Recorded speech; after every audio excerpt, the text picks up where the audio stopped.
So why do we need music? Well, simply put, life cannot exist without music, without the arts. Legend has it that when he was asked if funding for the arts would be cut in order to further fund the war effort, Winston Churchill replied, "Then what would we be fighting for?"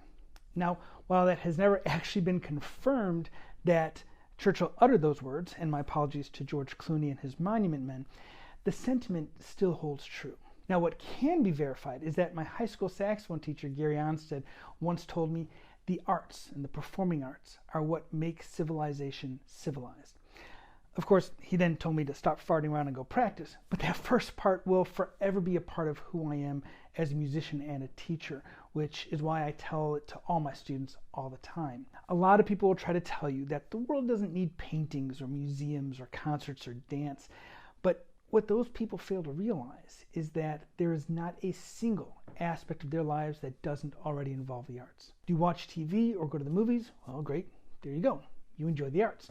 In fact, I dare anyone to watch any movie with the sound off and see how happy or uplifting or tense or demonic the movie sounds without the music. So here's proof. Take a few moments to enjoy this serene ocean view. Now watch that same peaceful scene, but with just 2 notes of music added.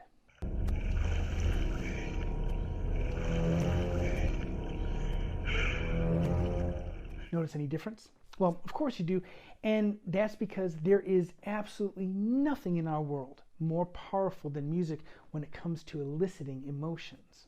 Immanuel Kant proclaimed that music is the language of emotion.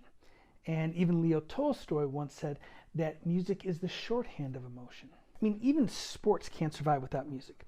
If you watch a game on TV, I promise you, you won't go more than 2 minutes before you hear music playing. And that number drops down to about 15 seconds if you're watching the game in person. I mean, heck, you can't even start a sporting event here in the United States without first performing the national anthem. So music is everywhere, and it really gives life to absolutely everything we do. To take it a step further, new music is crucial for both furthering and preserving life because it's what defines us, it's what describes us, and it's what connects us to every other person that has ever lived and, quite frankly, ever will live. Now, how do we connect to Mozart or Beethoven or Sting or the Beatles? Through their music. Now, we can look at a painting from the 1500s and see what the painter saw around them, but we can't know what they felt. And that's when we turn to the music written in that time. Music is also how we connect with our own past selves.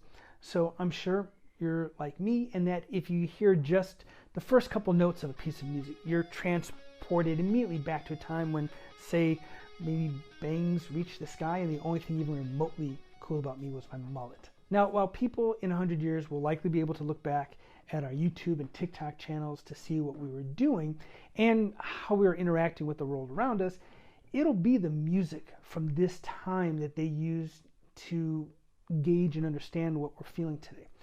The music written in our time and talking about our emotions today is being performed and preserved by the very composers featured by the National Contemporary Orchestra. To learn more about today's great music, follow the NCO on our social media pages, links to which, as always, can be found at www.nationalcontemporaryorchestra.org.